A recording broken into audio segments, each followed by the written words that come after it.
These thoughts so engaged her that she fell into a gait hardly likely to carry her to church before the sermon, and at length, having passed from the gardens to the wood path beyond, so far forgot her intention as to sink into a rustic seat at a bend of the walk. The spot was charming, and Lily was not insensible to the charm, or to the fact that her presence enhanced it, but she was not accustomed to taste the joys of solitude except in company, and the combination of a handsome girl and a romantic scene struck her as too good to be wasted. No one, however, appeared to profit by the opportunity. After a half hour of fruitless waiting, she rose and wandered on. She felt a stealing sense of fatigue as she walked. The sparkle had died out of her, and the taste of life was stale on her lips. She hardly knew what she had been seeking, or why the failure to find it had so blotted the light from her sky. She was only aware of a vague sense of failure, of an inner isolation deeper than the loneliness about her. Her footsteps flagged, and she stood gazing listlessly ahead, digging the ferny edge of the path with the tip of her sunshade. As she did so, a step sounded behind her, and she saw Selden at her side. "How fast you walk," he remarked. "I thought I should never catch up with you."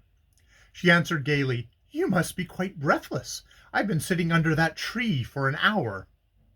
"Waiting for me, I hope," he rejoined, and she said with a vague laugh, "Well, waiting to see if you would come." I seized the distinction, but I don't mind it, since doing the one involved doing the other. "But weren't you sure that I should come?" "If I waited long enough, but you see I had only a limited time to give to the experiment." "Why limited? Limited by luncheon?" "No, by my other engagement." "Your engagement to go to church with Muriel and Hilda?" "No, but to come home from church with another person." "Ah, I see. I might have known you were fully provided with alternatives. And is the other person coming home this way?" Lily laughed again. "That's just what I don't know, and to find out it is my business to get to church before the service is over." "Exactly, and it is my business to prevent your doing so, in which case the other person, piqued by your absence, will form the desperate resolve of driving back in the omnibus." Lily received this with fresh appreciation. His nonsense was like the bubbling of her inner mood. "Is that what you would do in such an emergency?" she inquired. Selden looked at her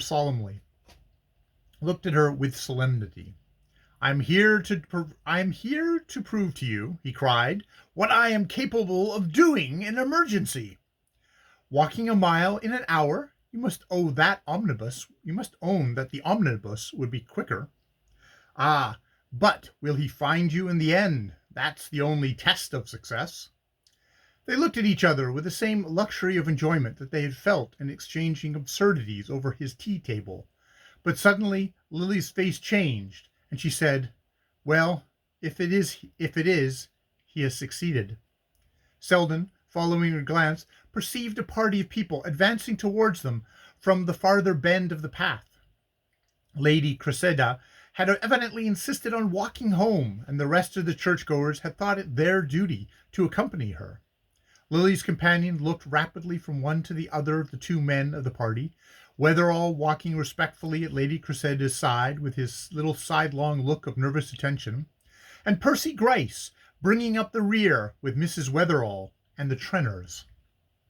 "Ah, now I see why you were getting up your Americana," Selden exclaimed with a note of freest admiration, but the blush which the sally was received checked whatever amplifications he had meant to give it.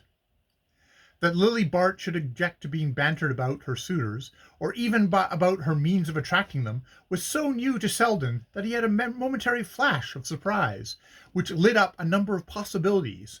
But she rose gallantly to the defense of her confusion by saying, as its object approached, "That was why I was waiting for you, to thank you for having given me so many points." "Ah, you can hardly do justice to the subject in such a short time," said Selden, as the Trenor girls caught sight of Miss Bart, and while she signaled a response to their boisterous greetings, he added quickly, "Won't you devote your afternoon to it? You know I must be off tomorrow morning. We'll take a walk, and you can thank me at your leisure. End of chapter 5.